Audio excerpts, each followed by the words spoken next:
શબ્દ એનો ગુણ ખરો. તમે રાત્રે સૂતા હો ને ઊંઘતા હો અને બહાર વાયુ વાતો હોય પવન, તો તમને ખબર પડે કે ખૂબ પવન આવે છે, ખૂબ વાવાઝોડું આવ્યું છે, પવન આવ્યો છે, એમ તમને સુર સુર સુર સુર સુર સુર અવાજ કરે એટલે ખબર પડે કે વાયુ આવે છે. એનો શબ્દ તો ગુણ ખરો, પણ એનો પાછો પોતાનો આગવો ગુણ છે સ્પર્શ. સ્પર્શ એનો આગવો ગુણ છે. સ્પર્શ એનો આગવો ગુણ છે. એટલે મુખ્ય એનો ગુણ સ્પર્શ આપણે કહીએ છીએ. બાકી એના બે ગુણ છે, એક પોતાના બાપનો લીધેલો અને એક પોતાનો આગવો. દીકરાનો પોતાનો ગુણ હોય ને બાપનો ગુણ લીધેલો હોય એવું. પછી વાયુમાંથી તેજ તત્વ પેદા થયું. તેજ તત્વનો ગુણ શબ્દ ખરો. કોઈ હળકતું હોય તો આપણને ખબર પડે, hood hood hood hood hood hood અવાજ થાય ને એટલે એનો ગુણ શબ્દ ખરો. પછી સ્પર્શ પણ ખરો.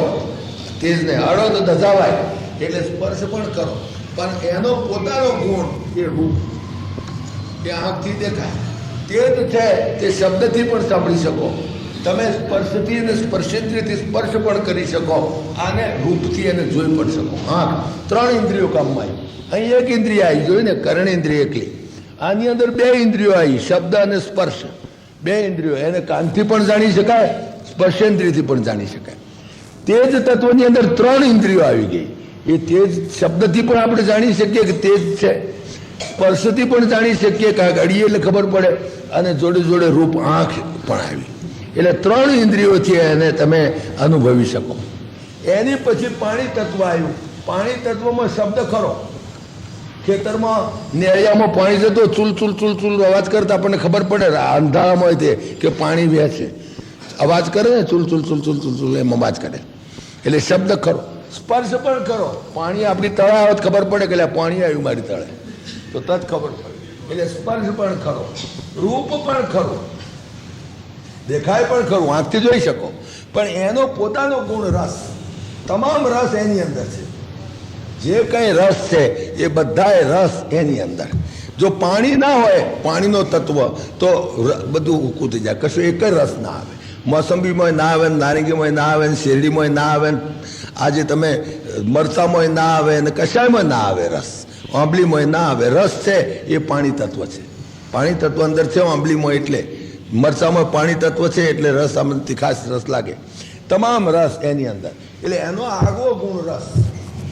અને પૃથ્વી તત્વ છેલ્લું, એ પૃથ્વી તત્વનો ગુણ છે શબ્દ પણ ખરો. કારણ કે પૃથ્વી છે ને, it's a good conductor of sound also. તમે ફિઝિક્સમાં ભણ્યા હશો, it's a good conductor of sound. શબ્દ. સ્પર્શ પણ ખરો, કારણ કે પૃથ્વીને તમે અડી પણ શકો. રૂપ પણ ખરો, તમે જોઈ પણ શકો. રસ પણ ખરો, પૃથ્વીમાં રસ બધા, પણ એનો પોતાનો આગવો ગુણ ગંધ. આ જે કંઈ ગંધ છે, જે કંઈ પુણ્યો ગંધ પૃથિવ્યામ ચ તેજશ્ચાસ્મી વિભાવસૌ જીવનમ સર્વભૂતેષુ તપસ્યાસ્મી તપસ્વીષુ બીજમ મામ સર્વભૂતાનામ વિદ્ધિ પાર્થ સનાતનમ. આ બધી વાતો ભગવદ્ ગીતામાં લખેલી છે. આ બધી વસ્તુઓ ભગવદ્ ગીતામાં આવે છે. એટલે આ બધાના આ પ્રમાણે એના ગુણ એ પંચ મહાભૂત હવ પહેલા પેદા થયા. સૌ પહેલા મહાભૂત એટલા માટે કે ભૂ ટુ બી, ભૂ એટલે becomings. These are all the original becomings. Originally દેવે. જેમ આપણે કહીએ ને કે લાલ, પીળો ને વાદળી મૂળ રંગ કહેવાય, બાકીના બીજા બધા મેળવણીથી થાય. મૂળ રંગ કયા? આ 3. એ મૂળ આ 5 વસ્તુઓ. આ 5 વસ્તુઓ જગતમાં જ્યાં દેખો ત્યાં 5 વસ્તુઓ તમને દેખાય. સમષ્ટિ જગત એ પ્રકૃતિનું બાય પ્રોડક્ટ. પ્રકૃતિમાંથી પેદા થયું. પેદા કરાવનાર પિતા કોણ? બીજ પિતા કોણ? પરમાત્મા, બ્રહ્મ. એટલે બ્રહ્મનું જ લોહી એની અંદર. જેમ બાપનું જ લોહી છોકરાના શરીરની અંદર હોય, એમ બ્રહ્મનું જ લોહી, બ્રહ્મની જ ચેતના એ બધા આની અંદર. બ્રહ્મની ચેતના આની અંદર. એટલે પરમાત્માનું આ સમષ્ટિ દેહ કહેવાય. અને પરમાત્માનો સમષ્ટિ દેહ એ જ આ જગત. જગદેવ હરિ, હરિરેવ જગત. જેમ ગોટલો જ જેમ આબો થઈ જાય, એમ પરમાત્મા જ જગત બની ગયા. પરમાત્માએ જગત બનાવ્યું એટલે જેમ કુંભાર ઘડો બનાવે એમ નહીં, પણ પરમાત્માએ જગત બનાવ્યું એટલે કે પરમાત્મા પોતે જ જગત બની ગયા. ગોટલો પોતે જ આંબો થઈ ગયો. ગોટલો પછી ખોળ્યો ચડે જ નહીં તમને. ગોટલો આંબો થઈ ગયો પછી આંબાના પાંદડા એમ કે અમારો ઓરિજિનલ ગોટલો જોવો છે તો જોવાય જ નહીં. એ કેરી ઈચ્છા કરે કે મારો ગોટલો જોવો, કેવી રીતે દેખાડે એને?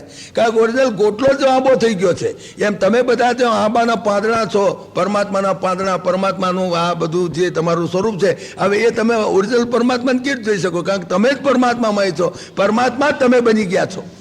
તમે જ બ્રહ્મ સ્વરૂપ છો, તમારું સચ્ચિદાનંદ સ્વરૂપ છે. એટલે આ પંચ મહાભૂત સૌ પહેલા પ્રગટ થયા. એ પંચ મહાભૂત જે છે એનાથી આ જગત બધું આખું થયું. પછી એ પંચ મહાભૂતના જે સત્વગુણ, પાંચેય મહાભૂતના સત્વગુણથી અંતઃકરણ પેદા થયું. અંતઃકરણ જો હવે બધી 24 તત્વોને આપણે લઈએ છીએ. પહેલા 5 તત્વો આવી ગયા, પંચ મહાભૂત. ભૂત એટલે બિકમિંગ્સ, દે આર ધ બિકમિંગ્સ. ભૂત એટલે પેલું મેં હવારમાં કહ્યું હતું એ બીવડાવે એ ભૂત નહીં, પણ ભૂત એટલે becomings. These are the 5 original becomings. અને એમાંથી બધું થયું. પંચદશી તમે વાંચજો તો એની અંદર આ બધો ભાવ આવી જશે, કારણ કે આ પંચદશીનો ભાગ છે, એ પણ વેદાંતનો એક ભાગ છે. તો એ પંચમહાભૂતના સત્વગુણથી પાંચેયના કલેક્ટિવલી સત્વગુણથી અંતઃકરણ, અંદરની ઇન્દ્રિયો બની. 4 ઇન્દ્રિયો અંતઃકરણની, 10 ઇન્દ્રિયો બહારની. એ 4 ઇન્દ્રિયો જે અંતઃકરણ બન્યું એ મન, બુદ્ધિ, ચિત્ત અને અહંકાર. આ 4 ઇન્દ્રિયો અંતઃકરણની ઇન્દ્રિયો છે. અંદરની બાજુ છે માટે અંતઃકરણ દેખાતી નથી, મન દેખાતું નથી. આમ તો એક જ છે, આમ એને એક જ કહે છે, અંતઃકરણ ચતુષ્ટય કહે છે. પણ એ ચૈતન્ય, એ તત્વ જ્યારે કોઈ પણ પદાર્થનું મનન કરે ત્યારે એને આપણે મન કહીએ છીએ. અને એનું એ તત્વ જ્યારે પદાર્થનું ચિંતન કરે ત્યારે આપણે એને ચિત્ત કહીએ છીએ. અને એનું એ તત્વ જ્યારે પદાર્થનો નિર્ણય કરે ત્યારે એને આપણે બુદ્ધિ કહીએ છીએ. અને એનું એ તત્વ જ્યારે કરતાપણાનો અહંકાર સેવે ત્યારે એને અહંકાર કહીએ છીએ. એ પ્રમાણે એને કોઈ 4 તત્વ ગણાવે છે, કોઈ 1 તત્વ ગણાવે છે. આપણે આંકડા સાથે બહુ ઝઘડો નથી. કોઈ 21 તત્વ ગણાવે, કોઈ 24 તત્વ ગણાવે, કોઈ 17 ગણાવે, કોઈ 13 ગણાવે, કોઈ 3 ગણાવે, 1 ગણાવે, એ ઝઘડા નથી આપણો. પણ અંતઃકરણ એ આના સત્વગુણનું આ બાય પ્રોડક્ટ છે. આ 5 તત્વોના સત્વગુણનું અંતઃકરણ અંદરની બાજુએ છે. એટલે એને જડ પણ કહેવાય અને ચેતન પણ કહેવાય. તમને એક દાખલો આપી છે, તમને યાદ રહેશે. તમે ગોળો જોયો છે, ઇલેક્ટ્રિસિટીનો ગોળો. આવો ગોળો હોય ને, ઇલેક્ટ્રિસિટીનો ગોળો. એ ગોળાની અંદર આપણું બોડી એ ગોળો, સમજી લો ને, આ આપણું બોડી છે, ગોળો છે. હવે એને 5 ઇન્દ્રિયો છે, 5 જ્ઞાનેન્દ્રિયો છે, 5 કર્મેન્દ્રિયો છે, આ બધી છે. એ તો જડ છે, બિલકુલ જડ છે ઇન્દ્રિયો. ગોળો આખો જડ છે. પણ ગોળાની અંદર એક ફિલામેન્ટ હોય છે, તમે જો જાણતા હો તો. ફિલામેન્ટ, એ ફિલામેન્ટ હોય છે ને, આવું આમ આ પ્રમાણેનું ફિલામેન્ટ હોય છે. આ ફિલામેન્ટ, દેટ ફિલામેન્ટ ઇઝ અંતઃકરણ. અને એ બ્રહ્મની ચેતનાને એ ખેંચવાની ક્ષમતા છે એનામાં. ફિલામેન્ટ એ ઇલેક્ટ્રિસિટીને ખેંચી શકે. ગોળામાં એ ક્ષમતા નથી, ગોળો નહીં ખેંચી શકે. ગોળો તો બિલકુલ જડ છે. ગોળો પ્રકાશ આપે, પણ ક્યારે આપે કે ફિલામેન્ટમાં લાઇટ આવે તો. એટલે બ્રહ્મની જે ચેતના છે એ અંતઃકરણ ખેંચી શકે. માટે એને અંતઃકરણ ચતુષ્ટય છે, મન, બુદ્ધિ, ચિત્ત અને અહંકાર. માટે so far as this energy is concern, so far as બ્રહ્મની ચેતના ઇઝ કન્સર્ન, ઇટ ઇઝ ચેતન. પણ so far as body is concern, it is જડ. બોડીના સંદર્ભમાં તમે જુઓ તો અંતઃકરણ જડ છે. આમ તો ફિલામેન્ટ જડ છે, પણ છતાં એનામાં એક ક્ષમતા છે ઇલેક્ટ્રિસિટી ખેંચવાની, જ્યારે ગોળામાં એક ક્ષમતા નથી. જો આ ફિલામેન્ટ ઉડી જાય તો આપણે કે ગોળો ઉડી ગયો. ગોળો ઉડી ગયો એટલે ગોળામાં કશું થયું નથી. ગોળો તો એમને એમ જ છે. એ 4 રૂપિયાનો ગોળો કોઈ 4 પૈસા ના આવે, પછી ખલાસ થઈ ગયું. કાં ફિલામેન્ટ જળ્યું, ફિલામેન્ટની ક્ષમતા ગઈ એટલે આપણે કે ગોળો ઉડી ગયો. એટલા માટે આ અંતઃકરણ ચતુષ્ટય જે છે, મન, બુદ્ધિ, ચિત્ત, અહંકાર, અને એનું જ આવાગમન છે. આવાગમન જે જન્મ મરણના ચક્કરમાં ફરે છે ત્યાં અંતઃકરણ, જેને આપણે સૂક્ષ્મ શરીર કાલે કહ્યું હતું, એ સૂક્ષ્મ શરીર, મન, બુદ્ધિ, ચિત્ત, અહંકાર, એ આ આવાગમન કરે છે. બીજું કોઈ આવાગમન કરતું નથી. બોડી તો એનો પડી જાય, ગોળો તો એનો ફૂટી જાય. ચેતનાનો તો કોઈ સવાલ જ નથી, કારણ કે તો ઇનડિસ્ટ્રક્ટિબલ છે, એ તો બધે વ્યાપક છે. પણ જે આવાગમન થાય છે ત્યાં આનું મનનું, મન, બુદ્ધિ, ચિત્ત, અહંકાર. કાલે આપણે કહ્યું ને, મંદડો મરે પણ તંદડો ના મરે, તો મંદડો બીજા શરીરમાં પકડાવી જાય. એટલે આ અંતઃકરણ ઇઝ વેરી ઇમ્પોર્ટન્ટ. એટલે 4 અંતઃકરણ છે. પછી શું થયું? આ 5 તત્વોના સત્વગુણથી, હવે 5 તત્વોના સત્વગુણથી, એક તત્વના સત્વગુણથી એક જ્ઞાનેન્દ્રિય પેદા થઈ, અને એક પંચભૂતના રજોગુણથી એક કર્મેન્દ્રિય પેદા થઈ. એ આખું ટેબલ તમારે જાણવા જેવું છે. એટલે હવે તમારે ઊભે લખવું પડશે, તે જાય મેળ નહીં પડે. એટલે હવે તમે, હું આ જે આકાશ તત્વ 5 તત્વો છે એના બધાએ નથી લેતો ગુણ, પણ એના ફક્ત જે સ્પેશિયલ છે, શબ્દ, સ્પર્શ, રૂપ, રસ, ગંધ, એ 5ને જ હું લઉં છું. હવે એની ઉપરથી આપણે એ નક્કી કરવું છે આખું કોન્સ્ટિટ્યુશન બોડીનું કેવું છે, કારણ કે આખું ફિટિંગ હવે ખોલીએ છીએ આપણે. તો તમે જોઈ ગયા કે આકાશ તત્વ છે. આમને દેખાશે કેમ મને ખબર નથી, પણ I will try as far as possible. શું આકાશ તત્વ જે છે તમે જોજો બરાબર. હા, અને જરા બધો ચાલશે, કઈ વાંધો નહીં. પછી આ ટેબલ લખી નાખું, પછી હું તમને પછી એનું ડિટેલ્સ પછી સમજાવીશ. પણ એક વાર આખું ટેબલ લખી નાખું એટલે ટાઈમ ના બગડાય. બરાબર સમજી લેજો, આને બહુ જ ઝીણવટથી સમજો. આકાશ તત્વ જે છે એ આકાશ તત્વનો ગુણ શબ્દ આપણે જોઈ ગયા ને. શબ્દ આકાશ તત્વનો ગુણ શબ્દ છે. ગુણ આકાશ, પછી વાયુ તત્વ. વાયુ તત્વનો ગુણ સ્પર્શ, પછી તેજ તત્વ. તેજ તત્વનો ગુણ રૂપ. આ જરા હું લખી નાખું, પછી બેસીને શાંતિથી તમને આ બધું આખી ડિટેલ સમજાવું. તેજ તત્વ, પછી પાણી તત્વ. પાણી તત્વનો ગુણ રસ, અને પૃથ્વી તત્વ એનો ગુણ ગંધ.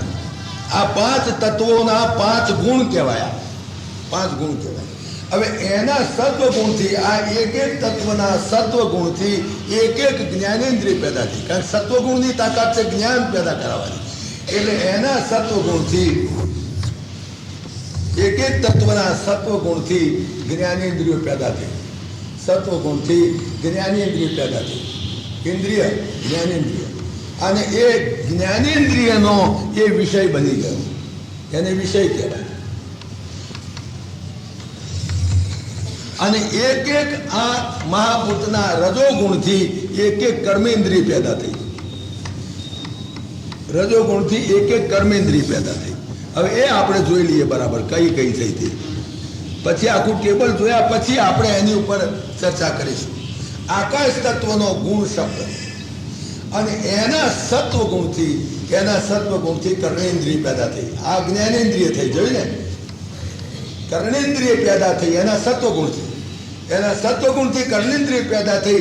એનો વિષય પણ શબ્દ. આનો જે ગુણ શબ્દ એ આનો વિષય. પંચ મહાભૂતનો જે ગુણ એ જ્ઞાનેન્દ્રિયનો વિષય. બસ એકનો એક જ. આનો ગુણ શબ્દ, આકાશનો ગુણ શબ્દ, તો એના સત્વગુણથી પેદા થયેલી કર્ણેન્દ્રિય એનો વિષય શબ્દ. સમજમાં આવી વાત? પછી એના રજોગુણથી વાક ઇન્દ્રિય પેદા થઈ. રજોગુણથી વાક ઇન્દ્રિય, વાણી, વાક ઇન્દ્રિય પેદા થઈ. વાયુ તત્વનો ગુણ સ્પર્શ.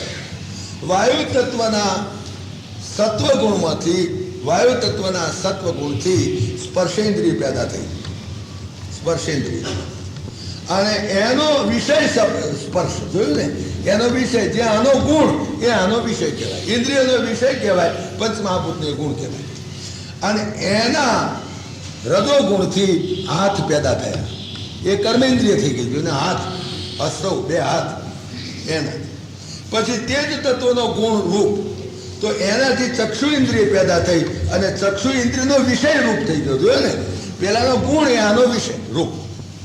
અને એનાથી ઉત્પન્ન થયા એ 2 પગ ઉત્પન્ન થયા. એ એના રજોગુણથી 2 પગ ઉત્પન્ન થયા. 2 જ્ઞાનેન્દ્રિય, કર્મેન્દ્રિય. પાણી તત્વનો ગુણ રસ. એ રસના, એ એના સત્વગુણથી રસના, જીભ રસના, જે રસ રાખે છે તે. અહીંયા આગળ વાક કર્મેન્દ્રિય આવી, તમે જુઓ. એ વાણી 2 કામ કરે છે. વાક કરી એ કર્મેન્દ્રિય છે. અહીં રસના જ્ઞાનેન્દ્રિય છે. કારણ કે એને જ્ઞાન થાય છે કયું ખાટું છે, ખારું છે, તીખું છે, મોડું છે. એટલે એના સત્વગુણથી રસના ઇન્દ્રિય પેદા થઈ. અને એનો વિષય રસ થયો, જોયો ને. ઇન્દ્રિયનો વિષય રસ કહેવાય. અને એનાથી પેદા થઈ જે કર્મેન્દ્રિય રજોગુણથી તે ઉપસ્થ, જે પ્રજોત્પત્તિ કરે અને પેશાબનો નિકાલ કરે, ઉપસ્થ. પછી પૃથ્વી તત્વ. પૃથ્વી તત્વના એનો ગુણ ગંધ, અને એના સત્વગુણથી જે પેદા થઈ તે જ્ઞાનેન્દ્રિય. અને જ્ઞાનેન્દ્રિયનો વિષય ગંધ. અને એનાથી જે ઉત્પન્ન થઈ, જે એના રજોગુણથી એ ગુદા, જેનાથી આપણે મળ ત્યાગ કરીએ છીએ. હવે જુઓ કેટલા તત્વ થયા. જો તમો ગુણથી કેમ કે પેદા ના થયું, આપણી વાત બરાબર છે. તમો ગુણનામાં ક્રિએટિવ પાવર નથી. સત્વગુણ અને રજોગુણમાં ક્રિએટિવ પાવર છે. જ્યારે તમો ગુણમાં ક્રિએટિવ પાવર નથી. એટલે તમો ગુણ ઇઝ ડિસ્ટ્રક્ટિવ. એટલે એને લીધે કરીને એમાંથી કોઈ તત્વ પેદા થતું નથી, કોઈ કર્મેન્દ્રિય, કોઈ જ્ઞાનેન્દ્રિય એનાથી પેદા નથી, કારણ કે તમોગુણ is not creative, it is destructive rather. હવે તમે આ આખું જે ટેબલ છે બરાબર જોઈ લો. આ 24 તત્વો થયા જુઓ, 5 પંચમહાભૂત, 5 જ્ઞાનેન્દ્રિયો, 5 કર્મેન્દ્રિયો, 5 તન માત્રાઓ. આ શબ્દ સ્પર્શ રૂપ રસ ગંધ એ વિષયો જે છે ને એને વેદાંતમાં તન માત્રાઓ કહે છે. વિષય ઇન્દ્રિયોના વિષય એને તન માત્રા કહે છે.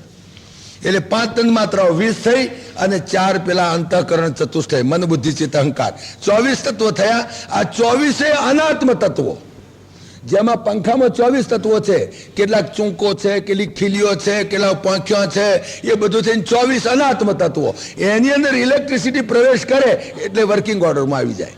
એમ આ 24 તત્વોનું બનેલું આમ એક આ રેડિયો, આ 24 અંદર ખીલીઓ ચૂંકો બધું થઈને 24 વસ્તુઓ છે. એ 24 તત્વોનું બનેલું અનાત્મ તત્વો, એની અંદર આત્મ તત્વ પ્રવેશ કરે એટલે અનાત્મ તત્વ આખું વર્કિંગ ઓર્ડરમાં આવી જાય અને કામ કરતું થઈ જાય. ઊભું થઈને આડવા મળે, બોલવા મળે, ચાલવા મળે, ખાવા મળે, પીવા મળે. એની અંદર ચેતના દાખલ થઈ ગઈ અને ચેતના એમાંથી નીકળી ગઈ, સ્વિચ બંધ કરી દીધી. એ સ્વિચ છે પ્રાણ. એ પ્રાણ છે, it is connecting the negative and positive pole. એ પ્રાણ જે છે, સ્વિચ તમે ઓન કરો એટલે નેગેટિવ પોઝિટિવ પોલ ભેગા થાય એટલે પેલી અંદર પ્રવાહ વહેવા મળે. પ્રાણને લીધે પ્રવાહ વહેવા મળે. અને જ્યાં સ્વિચ ઓફ કરી એટલે બીજું કશું બગડી નથી જતું. સ્વિચ ઓફ થઈ ગઈ, ઓફ એટલે સ્વિચ બગડી નથી ગઈ, મરી નથી ગઈ, પણ નેગેટિવ પોઝિટિવ પોલ જે એટેચડ હતા એ ડિટેચડ થઈ ગયા એટલે પ્રવાહ વહેતો બંધ થઈ ગયો એટલે આપણે કંઈક મરી ગયો. પ્રાણ શરૂ થાય જન્મતાની સાથે, છોકરું જન્મે તેની સાથે એના શ્વાસોશ્વાસ શરૂ થઈ જાય, પ્રાણ શરૂ થઈ જાય. જો પ્રાણ શરૂ શ્વાસોશ્વાસ ના થાય છોકરાને રડાવવું પડે. એ રડાવવું પડે ને રડે કઈ રડે ને એટલે તરત પેલું એકદમ ક્લોક જેમ છે કે ચાવી આલી હોય ઘડિયાળને અને જો ના ચાલે છે જેમ જર કાપો ને એટલે જર કાપો એટલે ચાલુ થઈ જાય. એવી રીતે પ્રાણ એકદમ ચાલુ થઈ જાય. જરક આવે એટલે છોકરું રડે અને જરક આવે એટલે પ્રાણ શરૂ થઈ જાય. 5 પ્રકારના પ્રાણ છે, પ્રાણ, અપાન, સમાન, ઉદાન અને વ્યાન. એ તમે જાણતા હશો. પૈણતી વખતે પેલા મહારાજ બોલે છે પ્રાણાયામમાં, અપાનાયામ, ઉદાનાયામમાં, સ્વદાનાયામમાં. પણ પેલો પૈણવાની ભાંજગઢમાં પડ્યો બચારાને ખબર પડતી નથી કે આ પ્રાણ શું બોલે છે, બ્રાહ્મણ કંઈ સમજણ ના પડે. બાકી પૈણતી વખતે બોલે છે પ્રાણાયામમાં, અપાનાયામમાં, સુદાનાય, સ્વદાનાય, વાનાયામ બધું બોલે પેલો બચારો ફટફટ. અને પેન્ટ 6 થી 9નો ટાઈમ થઈ જતો બચારાને. એટલે ઉતાવળમાં કે મહારાજ ગબડાઈ મારો એટલે ભાન નથી રહેતું. પણ બાકી આ પ્રાણ જે છે, પંચ પ્રાણ, શ્વાસોશ્વાસ લઈએ છીએ પ્રાણ. પછી અપાન વાયુ. અપાન વાયુ છે તે ગુદા આગળ છે, ગુદા આગળ અને ઉપસ્થ ઇન્દ્રિય આગળ, કે જે ધક્કો મારી અને આપણને આપણા મળને ત્યાગ કરાવે છે, મળમૂત્રનો ત્યાગ કરાવે એ અપાન વાયુ. અપાન વાયુ જો ગડબડ થઈ જાય તો પછી શું કરવું પડે? તો પછી એના માટે મેથી ફાંકવી પડે, કે કાં તો પછી એના માટે હિંગ ફાંકવી પડે, કે એવું બધું કરવું પડે છે કે છે. હા, અપાન વાયુ. ઉદાન વાયુ એ જે છે, ઉદાન વાયુ જે સમાન વાયુ ડૂંટીની નીચે છે, એ એનું ચર્નિંગ કરે બધું અંદરે હવા. કારણ કે વૈશ્વાનર અગ્નિશદ પાસેનો પંખો ચલાવનાર જોઈએ ને વાયુ, એટલે પંખો ચલાવનાર અગ્નિને તેજસ્વી રાખ્યા કરે એટલે એ સમાન વાયુ. પછી ઉદાન વાયુ છે, ગળાની અંદર છે, કંઠ એને લીધે કરીને ખોલે, એને લીધે કરીને બોલી શકે. અને વ્યાન વાયુ જે છે એ આખા શરીરમાં બધા મજાગ્રહ છે ને તો આગળ ભરાયેલો હોય છે. એટલે મજાગ્રહ જે કડાકા બોલે છે ને ઘણી વખત એ એનું આ વા પ્રકૃતિ હોય ને, ઘણાને વાહ આવે છે ને, 20 વાહ આવે છે, કડાકા બોલ્યા કરે. એનું કારણે મેથી ફાકે તો વળી સારું થઈ જાય વળી પાછું. એ પ્રમાણે 5 એના જુદા જુદા પ્રકારે એના નામ આપ્યા, જુદી જુદી જગ્યાએ રહે છે. એટલે બાકી ખરેખર એક જ પ્રાણ છે. સમજ્યા? આ પ્રાણ કામ કરે તો આખું શરીર આ 24 તત્વો અને પેલું અનાત્મ તત્વ 24 અને આત્મ તત્વ અંદર પ્રવેશ કરે અને એ પ્રમાણે આખું બોડી વર્કિંગ ઓર્ડરમાં આવે. હવે તમે જુઓ, આની જરા ખૂબી તમે જુઓ. આ જે 5 જ્ઞાનેન્દ્રિયો છે, એ 5 જ્ઞાનેન્દ્રિયોમાં 4 જ્ઞાનેન્દ્રિયો તો આટલામાં જ છે. તમે જુઓ, આટલામાં જ. આંખ, કાન, નાક, જીભ, રસના, એ 4 ઇન્દ્રિયો તો આટલામાં જ છે. પણ જે સ્પર્શેન્દ્રિય છે તે આખા શરીરમાં વ્યાપ્ત છે. તમે જોયું? તમે આ 4 ઇન્દ્રિયો તો આટલામાં જ છે. આંખ બંધ કરી દીધું તો તમારે નિરાશ થઈ ગઈ. અગર તો આંધળો માણસ હોય તો કોઈ તકલીફ નહીં. જો અગર તો કાન બંધ કરી દીધા તો કોઈ તકલીફ નહીં, રાગ દ્વેષ પેદા ના કરે. કારણ કે બેરો માણસ ના હોય, બેરો હોય તો પણ માણસ જીવી શકે. રસના ઇન્દ્રિય બંધ કરી દીધી, કારણ ડબલ લોકમાં મૂકી છે. એ બંધ થઈ જાય તો કંઈ વાંધો નહીં. જ્ઞાનેન્દ્રિય પણ બહુ તકલીફવાળી નથી. પણ આ જે સ્પર્શેન્દ્રિય છે ખતરનાકમાં ખતરનાક ઇન્દ્રિય છે, કારણ કે આખા બોડીની અંદર વ્યાપ્ત છે. ખતરનાકમાં ખતરનાક ઇન્દ્રિય, કારણ કે it's by product of that.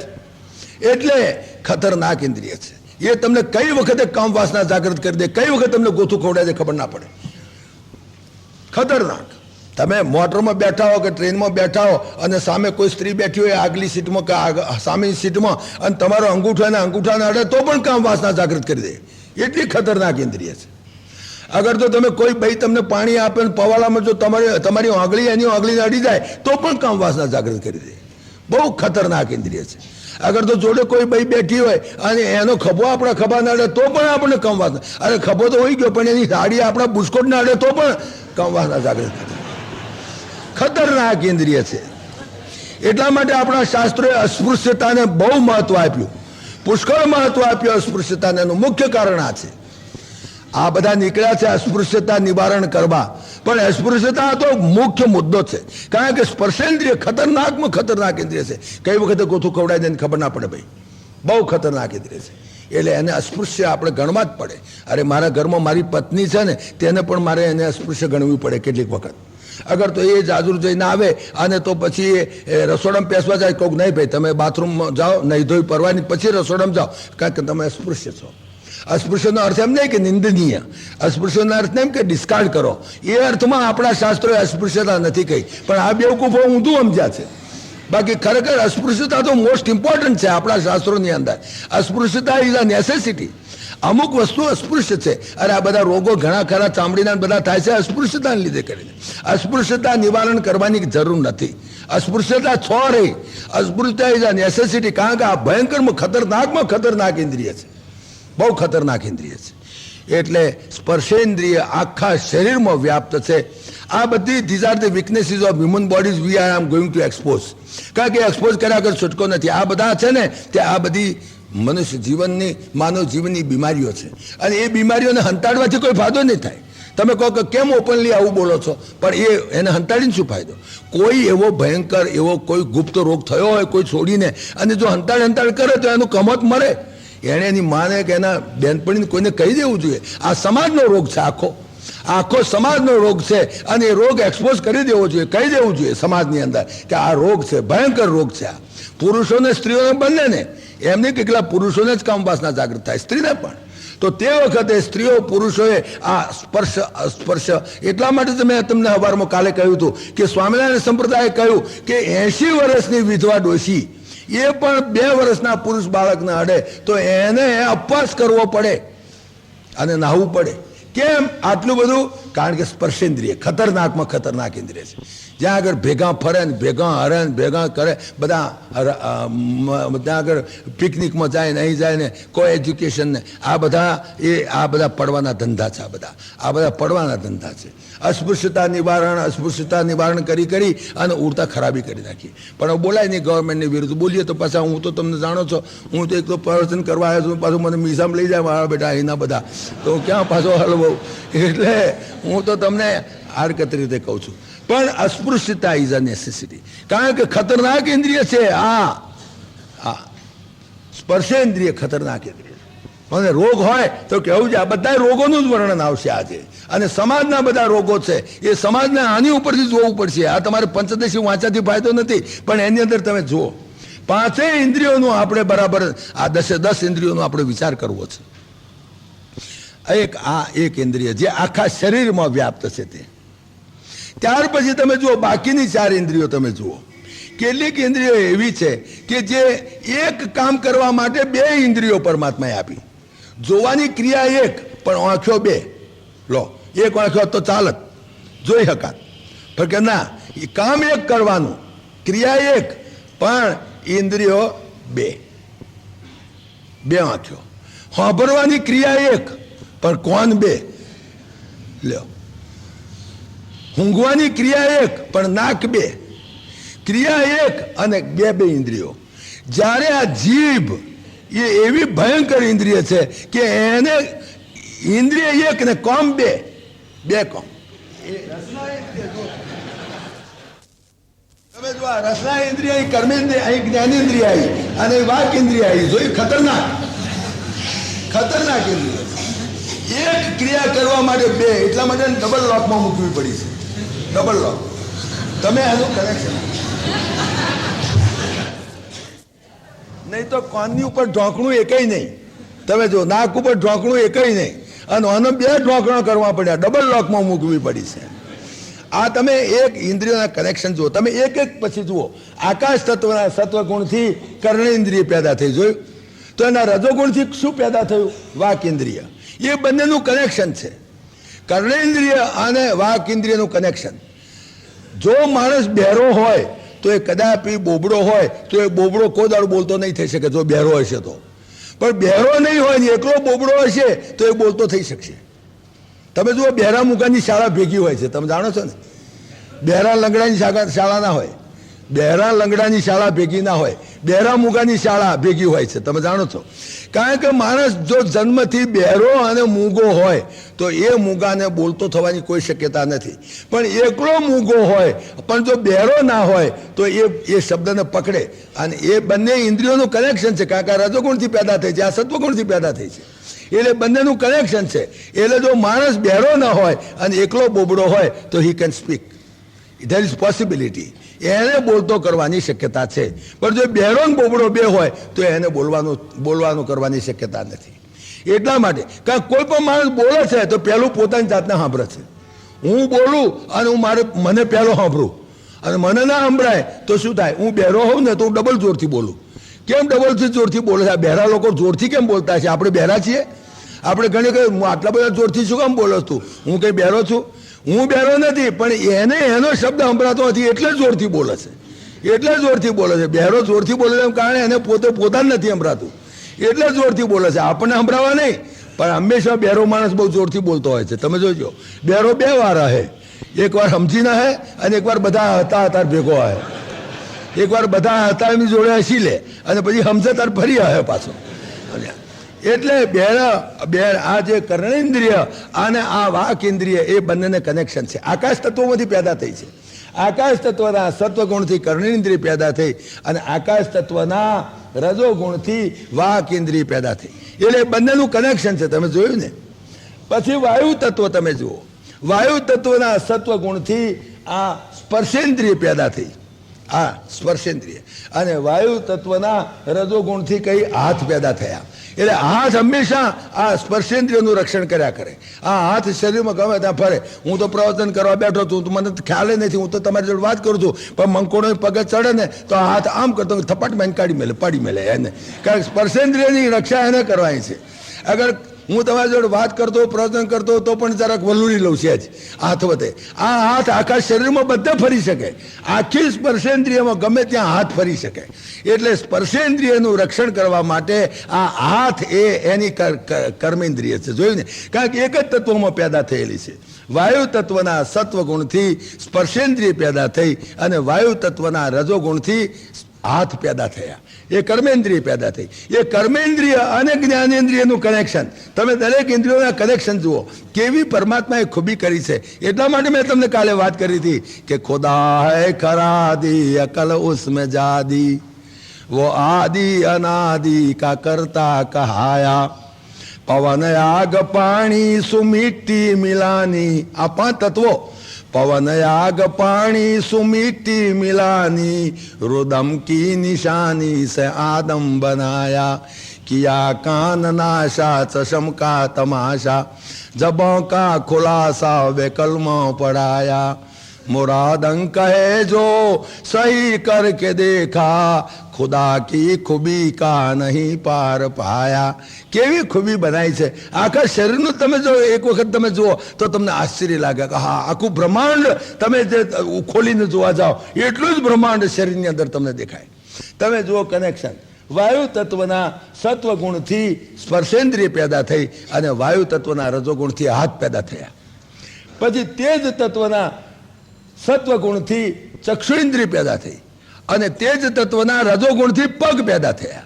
તો પગને આંખને કનેક્શન. તમે જુઓ, તમે ઉનાળામાં ગરમીમાં હેડો ને તમારી આંખે અંધારા આવી જાય. ગરમીમાં તમારો પગ બળે ને તમારી આંખે અંધારા આવી જાય. અગર તમે એવી લોનની અંદર ફરો, ઘાસ ઉગેલી લોનમાં, તમારી આંખનું તેજ વધે. ઘણા માણસોને તેજ વધારવું હોય તો પગે અહીંયા આગળ પેલો કોહાનો વાડકો હોય ને દિવેલ ચોપડીને ઘસે ને પગના તળિયાએ, એની આંખ સારી થાય. પગને અને આંખનું કનેક્શન તમે જુઓ કેટલું કનેક્શન બનાવ્યું છે પરમાત્માએ. કારણ કે તેજ તત્વના સત્વગુણથી ચક્ષુ ઇન્દ્રિય પેદા થઈ અને તેજ તત્વના રજોગુણથી પગ ઇન્દ્રિય પેદા થઈ. પાણી તત્વના સત્વગુણથી રસના ઇન્દ્રિય પેદા થઈ. જુઓ આ ખતરનાક ઇન્દ્રિય, ખતરનાક. કારણ કે એક ઇન્દ્રિય બે કામ કરે. પેણ આગળ વાક ઇન્દ્રિય તરીકે કામ કરે. જોયું પેલા બેરાઈન જોડે વાક ઇન્દ્રિય એ કર્મેન્દ્રિય તરીકે, અહીં રસના ઇન્દ્રિય, અહીં જ્ઞાનેન્દ્રિય તરીકે આની ઉભી રહી. ડબલ કામ, એક ઇન્દ્રિય બે કામ કરે. એટલે રસના ઇન્દ્રિય અને એના રજોગુણથી ઉપસ્થ ઇન્દ્રિય પેદા થઈ. ઉપસ્થને અને આ રસનાને બહુ કનેક્શન છે, ભયંકર કનેક્શન છે. જ્યાં સુધી રસના ઇન્દ્રિય કાબુમાં નહીં આવે ત્યાં સુધી ઉપસ્થ ઇન્દ્રિય કદાપી કાબુમાં નહીં આવે. તમે બ્રહ્મચર્ય પાળી શકો જ નહીં જો તમારી જીભ વકરેલી હોય તો. તમારી જીભ જો બેકેલી હોય, હવાજિયા માણસ કોઈ દાડો બ્રહ્મચર્ય નહીં પાડી શકે. ઉપસ્થ ઇન્દ્રિય અને રસના ઇન્દ્રિયને ખાસ કનેક્શન છે. આ જીભ જ એવી છે જેને લીધે કરીને આ બધી દુનિયામાં જેટલી હોટલો ચાલે છે એ આ જીભને લીધે ચાલે છે. આ તમને કહી દઉં, જો જીભ ના હોય તો 80% હોટલોના ઉલાડિયા થઈ જાય. આ જીભને લીધે કરીને 80% હોટલો ચાલે છે. આ જીભને લીધે કરીને 80% રેસ્ટોરન્ટો ચાલે છે. આ જીભને લીધે કરીને 80% ખાટલા દવાખાનામાં પડ્યા છે. 80% દવાખાના જીભને લીધે ચાલે છો, નહીં તો 80% બધા દવાખાના ખાલી થઈ જાય. અને જીભને લીધે કરીને 80% ડાક્ટરો મારા બેટા મકરકુદિયા કરે છે. આ તમને કહો, જીભને લીધે કેટલું તોફાન તમે જુઓ. તમે વિચાર કરો, જીભને લીધે કરીને આ ડાક્ટરો લેર કરે, ઘી કેળવણ કરે છે. કારણ કે જીભ ઘડીએ જીભ જ મોકલે તમને દવાખાને. જાઓ, ડાક્ટરો લેર કરે છે ઇન્જેક્શન મારીને. એનું કારણ જીભ. જીભને લીધે કરીને દવાખાના ચાલે, જીભને લીધે કરીને ડાક્ટરો મજા કરે, જીભને લીધે કરીને હોસ્ટેલો ચાલે, જીભને લીધે કરીને રેસ્ટોરન્ટો ચાલે, અને જીભને લીધે કરીને કોરોટો ચાલે છે. આ કોરોટો ચાલે તે જીભને લીધે. જો વાંધળા ના કયા હોત ને તો મહાભારતનું યુદ્ધ ના થાત. પણ મહાભારતનું યુદ્ધ કરાવનાર જ આ જીભ છે. આખી વાંધળા તમે જાણો છો ને, મહાભારતની વાર્તાઓ નથી કહેતો. જીભને લીધે કરીને મહાભારતનું યુદ્ધ થયું. એને લીધે કરીને બધી કોર્ટો ચાલે છે અને એને લીધે કરીને જ વકીલો મારા બેટા કાળા કોટ પહેરીને ફરે છે. નહીં તો ના ફરાવજો કે આ વકીલો ડાક્ટરો વધ્યા છે ને, આ દેશનું સત્યાનાશ નીકળી જવાનો છે આ વકીલો ડાક્ટરો લીધે. અમે તો નાના હતા ત્યારે ગાતા હતા, જ્યારે કથા પેલી એ ચાલતી હતી, મહાત્મા ગાંધીની લડત ચાલતી હતી. અને અંગ્રેજ લોકોને અમે ભણતા હતા, અંગ્રેજ લોકોને ગાળો દેતા હતા કે મારા બેટા ટોપીવાળા આવ્યા છે, તે એમના આવવાથી વકીલો ડાક્ટરો વધ્યા. અમે ગાયન ગાતા તો મને યાદ છે, કદાચ મારી જોડેના હશે, એ લોકોને ખબર હશે.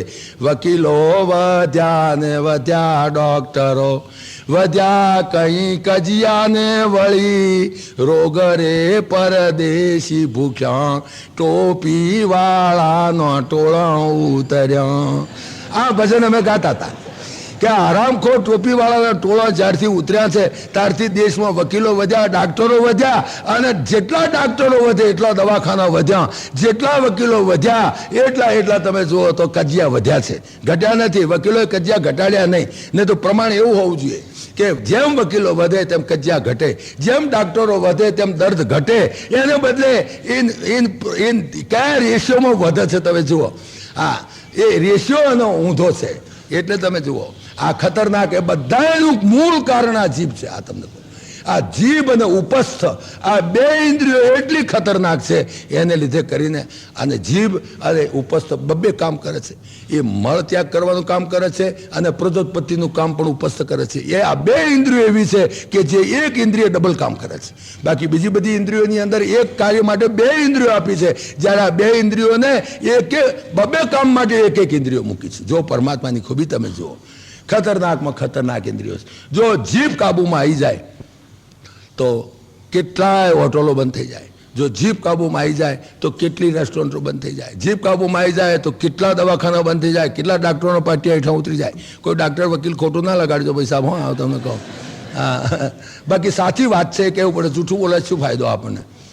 અને ક્યાં હું બોલું છું, વ્યાસનારાયણનું લખેલું બોલું છું કે મારા ઘરનું બોલતો નથી, સંસ્કૃતનું ગુજરાતી કરીને કહું છું તમને.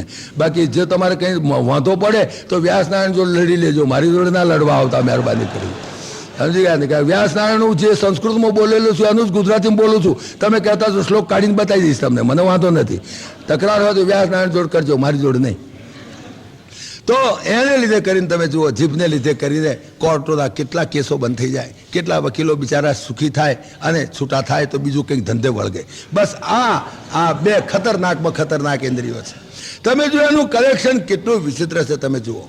મને એક વાત યાદ આવે છે, જો કે એ વાત આ સ્ત્રીઓ પુરુષો ભેગા બેઠા હોય અને એની વચમાં કેવી જરા થોડો મને સંકોચ જેવું લાગે, કારણ કે જરા થોડું એમ કે સુરુચિનો ભંગ થાય એવી વાત આપણને લાગે, પણ કેટલીક વખત કહેવી પડે છે. અને હું કહેવાની હિંમત કરું છું એટલા માટે કે એ વાર્તા જેણે લખી છે એ પણ એક બઈએ લખેલી છે, એટલે હું હિંમત કરી શકું, નહીં તો ન કરી શકું. પણ એક બઈએ લખેલી છે. મુંબઈમાં ખટોવ મિલ છે. એ ખટોવ મિલ જે ખટોવ શેઠ છે, એ ખટોવ શેઠની દીકરીએ ભગવદ્ ગીતા ઉપર એક મહાભાષ્ય લખ્યું છે. મેં ઘણા વર્ષ પહેલાં એ વાંચેલું. ખટોવ શેઠની દીકરી, એનું નામ ધનાબાઈ કે કોઈ નામ છે. હું આ ફેર મુંબઈ ગયો હતો પણ મને ચોપડી મળી નહીં. મેં અત્યારે ખોલું છું, આઉટ ઓફ પ્રિન્ટ છે, પણ મેં વાંચેલી. એણે ખટોવ શેઠની દીકરી બે માણસ હોવા છતાં એણે એ વાર્તા લખી છે, એટલે હું હિંમત કરું તમારા આગળ, નહીં તો ન કરી શકું, કારણ કે સંકોચ થાય આપણને, કારણ કે સ્ત્રી પુરુષોની ભેગી સભાની અંદર ન કહેવું જોઈએ. પણ એ ના કહીએ તો નુકસાન છે, કારણ કે આ ગુપ્ત રોગ છે, ભયંકર રોગ છે, સમાજનો રોગ છે. અને સમાજના રોગની વાત સ્પષ્ટ કરવી જોઈએ. વેદાંતની વાતો કરો, રામાયણની કરો, ભાગવતની કરો, પણ જ્યાં સમાજલક્ષી વાત નહીં આવે તો એ તમારું ફક્ત વેવલા વેડા થઈ જશે. સમાજને બરાબર આ શાસ્ત્રો, આપણા રામાયણ ભાગવત એ સમાજને દોરવણી આપવા માટે લખાયેલા છે, નહીં કે ફક્ત કોશી જોડા કૂટવા માટે આપેલા છે. સમજી ગયા કે નહીં? કોશી જોડા ભગતડા વેડા કરવા માટે નથી, પણ સમાજને એક સમાજલક્ષી આ વાત છે, એટલા માટે હું તમને કહું કે એ ખટોવ શેઠની દીકરીએ ભગવદ્ ગીતા ઉપર એક ભાષ્ય લખ્યું છે. એ ભાષ્યની અંદર એણે એક વાર્તા લખી છે, અને એ વાર્તાની અંદર એવી વાર્તા કરી છે કે જ્યારે કળિયુગ આવ્યો ત્યારે તમે જાણો છો દ્વાપરનો અંત આવ્યો. ભગવાન શ્રી કૃષ્ણ આ દરવાજેથી જઈને ગયા અને કળિયુગ આ દરવાજેથી આવ્યો. ખુદ વ્યાસ નારાયણ પોતે ભાગવતમાં કબૂલ કરે છે કે આ દરવાજેથી ભગવાન સ્વધામ ગયા અને આ દરવાજેથી કળિયુગ દાખલ થયો. એ કળિયુગ દાખલ થયો એટલે પરીક્ષિત તે રાજા હતો, અને તે બધા ઋષિ મુનિઓ ભેગા થયા કે કળિયુગ તો બહુ ખતરનાક છે, અરે આ કળિયુગ ક્યાં આવ્યો, એને કાઢી મેલો બધા. તારે એવા કંઈક પ્રશ્નો સમાજના જ્યારે થાય ત્યારે નૈમિષારણ્યની અંદર બધા ઋષિઓ ભેગા થાય, એવો નિયમ પહેલાં. અત્યારની માફક નહીં કે ગમે તેમ કાયદા થાય, પણ તે વખતે નૈમિષારણ્યની અંદર બધા ઋષિ મુનિઓ ભેગા થાય, એ લોકો એની ચર્ચા કરે, એની સેમિનાર ભરે. 3 દિવસ 7 દિવસ 10 દિવસ 25 દિવસ મહિના 2 મહિના સુધી એ સેમિનાર ભરે, અને એની અંદર એ લોકો ચર્ચા વિચારણા કરે, વિચાર વિમર્શ કરે, અને પછી એ જે નિર્ણય કરે એ નિર્ણય પ્રમાણે કાયદા થાય. એ પ્રમાણે રાજાને કામ કરવું પડે. દશરથ રાજાને કોઈ કાયદો કરવો હોય તો વશિષ્ઠ મુનિની સહી સિવાય ના થાય, કારણ કે વશિષ્ઠ મુનિ અંદર ચકાસી જો કે શાસ્ત્ર સંમત છે કે શાસ્ત્ર નિષિદ્ધ છે, એ જોવે. અને જ્યારે સહી કરે તો દશરાજા ચક્રવર્તી રાજા હોવા છતાં પણ કાયદો ન કરે જ્યાં સુધી વશિષ્ઠની સંમતિ ના મળે ત્યાં સુધી. He was the legal adviser. એટલા માટે વશિષ્ઠની સહી સિવાય નહીં, એમ ઋષિ મુનિઓના હુકમ સિવાય કોઈ રાજા કાયદો નહોતો કરી શકતો એ વખતમાં. એ વખતે આ બધા ઋષિ મુનિઓ નૈમિષારણ્યમાં ભેગા થયા અને ચર્ચા વિચારણા કરવા બેઠા કે આ કળિયુગ આવ્યો છે તો કળિયુગ તો ખતરનાક છે, લોકોની બુદ્ધિ બગાડી નાખશે, લોકોની ભ્રષ્ટાચાર કરી દેશે, લોકોના બધા એમના જે ચારિત્ર ખતમ કરી નાખશે, માટે આની વિરુદ્ધ કંઈક કરવું જોઈએ, અગર તો એના માટે કંઈક ઉપાય કરવો જોઈએ. તો એ સેમિનારની અંદર બધા ઋષિમુનિઓ આવેલા, વશિષ્ઠ, વિશ્વામિત્ર, વાલ્મીક, નારદ, સંકાદિક ઋષિઓ, ખુદ વ્યાસ નારાયણ પોતે પણ આવેલા, સુખદેવજી પણ આવેલા, બધા ઋષિઓ, આખી દુનિયા ઋષિઓ ત્યાં આગળ આવેલા નૈમિષારણ્યમાં. અને એ લોકોએ વિચાર કર્યો કે આ છે કળિયુગ ખતરનાક છે, એને કાઢી મેલીએ, ગમે તેમ કરીને રસ્તો કરીએ. પછી બધા વિચાર કરવા બેઠા કે કળિયુગ ખરેખર ખરાબ છે. તો પછી એમણે વિચાર કરતે એવા વિચાર ઉપર આવ્યા કે કળિયુગમાં બધાએ દોષ ભલે રહ્યા, પણ એક એના મોટો ગુણ છે. કારણ કે જીવનનું ચરમ લક્ષ્ય તો મોક્ષ પ્રાપ્ત કરવાનું છે. જીવનનું ચરમ લક્ષ્ય તો પરમાત્માની પ્રાપ્તિ છે, અને પરમાત્માની પ્રાપ્તિ સતયુગમાં કરવી હોય તો કેટલા હજારો વર્ષ તપશ્ચર્યા કરીએ, ઝાડ ઉપર ઊંધે મસ્તકે લટકીએ, અને કેટલા હજારો 60 80 વર્ષ તપ કરીએ, ત્યારે પરમાત્માની પ્રાપ્તિ થાય કે ના થાય નક્કી નહીં. પછી દ્વાપર ત્રેતામાં કેટલાય યજ્ઞો કરીએ તારે ભગવાનની પ્રાપ્તિ થાય કે ના થાય નક્કી નહીં. જ્યારે કળિયુગમાં તો કલી કેવલ હરિનામ આધારા. કળિયુગનો મોટામાં મોટો ફાયદો એ છે કે માત્ર કલૌ કેશવ કીર્તનાથ, બસ માત્ર ભાગવતમાં એ કબૂલ કર્યું છે કલૌ કેશવ કીર્તનાથ. ધ્યાન પ્રથમ ચુગમ ખબી દીધું છે, દ્વાપર પરિતોષત પ્રભુ પૂજે, કલી કેવલ હરિનામ આધારા, સોમેરી સોમેરી ઉતરાઈ ભવ પારા. આ રામાયણમાં પણ કહે છે, ભાગવતમાં પણ કહ્યું કે કળિયુગનો મોટા મોટો પ્રભાવ એ છે કે કળિયુગમાં બહુ ઝડપથી આપણે પરમાત્માની પ્રાપ્તિ કરી શકીએ, પરમાત્માનું આત્મચિંતન કરી શકીએ, આ બધું કરી શકીએ. કળિયુગનો બહુ ફાયદો છે મોટા મોટો, અને એ ફાયદો જતો નથી કરવો. ભલે બીજા ગમે તેટલા દૂષણ રહ્યા કળિયુગના, પણ આ મોટા મોટો ફાયદો છે. માટે કળિયુગ આવ્યો તો બહુ સારું થયું. જે લોકો કળિયુગમાં જન્મ્યા છે બધા નસીબદાર લોકો છે. સતયુગમાં જન્મ્યા તો લાંબા ટેઢ થઈ જાત, હજારો હજારો તપસ્યા કરી કરીને મરી જાત. દ્વાપરમાં તમે જન્મ્યા હોત ને તો કેટલા તમે યજ્ઞ કરત ને કેટલા તલ ક્યાંથી લાવત ને તેલ ક્યાંથી લાવત ને ઘી ક્યાંથી લાવત ને ડાલડાનો ઠેકાણો નથી. તો એના કરતાં તમે નસીબદાર છો કે તમે બધા કળિયુગમાં જન્મ્યા છો. બહુ સારું થયું કળિયુગમાં જન્મ્યા તે, કારણ કે કલૌ કેશવ કીર્તનાથ માત્ર કળિયુગના એટલો મોટો પ્રભાવ કે એની અંદર તમે જલ્દીથી પરમાત્માની પ્રાપ્તિ કરી શકો. તો આ બધી વાતને વિચાર વિમર્શ થયો, બધા ઋષિમુનિઓ રાજી થઈ ગયા. બહુ સારું થયું, ચલો કળિયુગ આવ્યો, બહુ સારું થયું, બહુ સારું થયું. 3 દાડા સેમિનાર ચાલી, 3 દિવસનો અંત આવી ગયો, બધો નિર્ણય થઈ ગયો કે કળિયુગ આવ્યો, સારું થયું, આપણે કોઈ એક્શન લેવું નથી. ભલે કળિયુગ આવતો, કારણ કે યુગ ચક્રને આપણાથી રોકાય નહીં. કાળ ચક્ર, ઋતુ ચક્ર, યુગ ચક્ર એને કોઈ રોકી શક્યું નથી. જ્યારે પરમાત્મા ભગવાન રામ જ્યારે દ્વાપરમાં જ્યારે ત્રેતામાં હતા ત્યારે દ્વાપરે એમણે આવતો રોક્યો નહીં. જ્યારે દ્વાપરમાં ભગવાન શ્રી કૃષ્ણ હતા એમણે કળિયુગને આવતો રોક્યો નહીં. તો આપણે કળિયુગને શા માટે આપતો રોકવો જોઈએ? કળિયુગનો પણ એક ગુણ છે. જેમ શિયાળો કોઈ આવતો ના રોકી શકે, કારણ કે શિયાળો આવે તો ચણ્યા પાકે, ઘઉં પાકે. ભાઈ કોઈ ઉનાળા ના રોકી શકાય, કારણ કે ઉનાળો આવે તો તરબૂચ પાકે, ટેટી પાકે.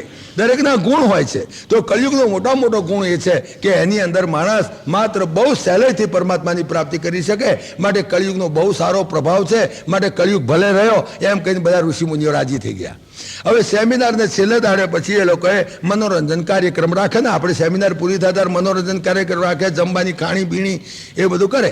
તો મનોરંજન કાર્યક્રમ રાખ્યો. પછી રાત્રે તો સંગીત ને નૃત્ય ગાયન બધું ચાલુ કર્યું. બધા નાચવા માંડ્યા.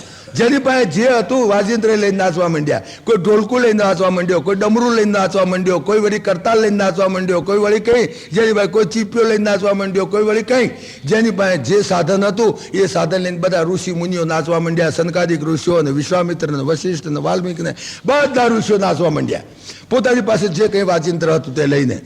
પણ નારદજી જ્યારે નાચવા માંડ્યા ત્યારે નારદજી એક બહુ વિચિત્રતા કરી. નારદજીએ એક હાથમાં જીભ પકડી અને એક હાથમાં ઉપસ્થ પકડીને નાચવા માંડ્યા. એટલે બધા એકદમ સડક થઈ ગયા કે આ શું કહેવાય? આ નારદ આવા શિષ્ટ સમાજમાં, આવા સમાજની અંદર ને આવો બીભત્સ અને આવી આ ચેષ્ટા કરે છે. નારદ જેવો નારદ, અને તે પરમાત્માનું હૃદય, અને એનાથી આવું થાય કેમ? આ તો બહુ ખરાબ કહેવાય. એકદમ બધા સ્તબ્ધ થઈ ગયા, વિચારમાં પડી ગયા કે નારદને કહેવું શું, આ નારદ આવું કેમ કરે છે? બધા ઊભા રહી ગયા, નારદને ઊભા રાખ્યા કે મહારાજ અમે વિનંતી માફ કરજો, પણ તમે આ શું કરો છો? તમે આ સભ્ય સમાજની અંદર અસભ્ય વર્તન તમારું થાય છે અને કેટલું ખરાબ દેખાય. નારદે કહ્યું ખરાબ કંઈ દેખાતું નથી, હું જે કહું છું એ બરાબર કહું છું, હું અક્કલ વાપરીને નાચું છું. હું તમને ચોક્કસ કહું છું કે કળિયુગ બહુ ફાયદો છે, કળિયુગમાં બહુ લાભ છે. કળિયુગમાં જલ્દીથી પરમાત્માની પ્રાપ્તિ થઈ જાય, જો સિવાય કે આ 2 ઇન્દ્રિયો કાબુમાં રહે તો, નહીં તો નહીં, કદાપી નહીં. અને તમે જુઓ સમાજની અંદર મોટા મોટા મિનિસ્ટરો હોય, મોટા મોટા જ્ઞાનીઓ હોય, પણ આ 2 ઇન્દ્રિયો કોઈના કાબુમાં નથી. અને એને લીધે કરીને પરમાત્માની જલ્દી પ્રાપ્તિ થતી હતી. નહીં તો આટલી ભાગવત વાંચી, આટલી ગીતાઓ વાંચી, આટલા રામાયણના આટલા મંદિરોનું દર્શન કરીને જોડાના તળિયા ગઈ ગયા, પણ છતાંય કેમ નથી પ્રાપ્તિ થતી? કળિયુગમાં જલ્દી પ્રાપ્તિ થાય, પણ કોઈની આ 2 ઇન્દ્રિયો કાબુમાં નથી. અને એ જગતને જાહેર કરવા માટે કરીને હું આવી અસભ્ય ચેષ્ટા કરું છું, લોકોને સમજાવવા માટે કે આ 2 ઇન્દ્રિયો કાબુમાં રાખો. અને નરસિંહ મહેતાને પણ લખવું પડ્યું કે વાચ કાચ મન નિશ્ચલ રાખે. વાચ એટલે વાણી અને કાચ એટલે કછોટો એટલે કે ઉપસ્થ ઇન્દ્રિય. એ બે જે નિશ્ચલ રાખે તો ધન ધન જનની તેની રહે, નહીં તો નહીં. વૈષ્ણવ એને કહેવાય કે જેની આ બે ઇન્દ્રિયો કાબુમાં છે. એટલે આ બે ઇન્દ્રિયો ખતરનાકમાં ખતરનાક ઇન્દ્રિય છે તમને કહું. અને જીભ જ્યાં સુધી કાબુમાં નહીં આવે, જ્યાં સુધી ગોઠિયા ચટણીને પૂરી પકોડીને લબાલબ ખાય છે ઊભા ઊભા, તમે જુઓ તો પૂરી પકોડીઓ થાય છે. એક દિવસની 20,000 રૂપિયાની પકોડી તમારા કોંકરિયા ઉપર ખાય છે લોકો. અને મેં તમને કહ્યું તેમ બધો મસાલો ખંચેરી અંદર નાખે છે, લબાલબ કરીને હાલે છે, ઘોડા ગધાડીને માફક ઊભા ઊભા ખાય છે. કટલેટ્સ ને સમોસા ને કેવું મને તો નામે નથી આવડતા. પેલો શું એકનું નામ શું કહેવાય, એક નામ છે આવે છે, અને રગડો એનું નામ રગડો. હવે રગડો કેવી રીતે ખવાય? અરે રગડો ખવાતો હોય છે. અરે રગડો તો અમથોય ના ખવાય, પણ મૂર્ખાઓ. અને અત્યારે તો એથી વિશેષ તમે જો માંસાહારી એટલા થવા માંડ્યા, એ કદાપી આ સમાજ ઊંચો આવે જ નહીં, એ પટકાવવાનો. વૈષ્ણવ સંતો તેને કહીએ ને ગાયન ગાયા કરો બેઠા બેઠા, કંઈ ભલીવાર આવવાનો નથી. આ બે ઇન્દ્રિયો કાબુમાં નહીં આવે ત્યાં સુધી ખતરનાક. અને એના માટે રસના ઇન્દ્રિય, જીભ ઇન્દ્રિય એ કાબુ, કારણ કે બંનેનું કનેક્શન છે જોયું ને. એના સત્વગુણથી રસના ઇન્દ્રિય પેદા થઈ છે, રજોગુણથી ઉપસ્થ ઇન્દ્રિય પેદા થઈ છે.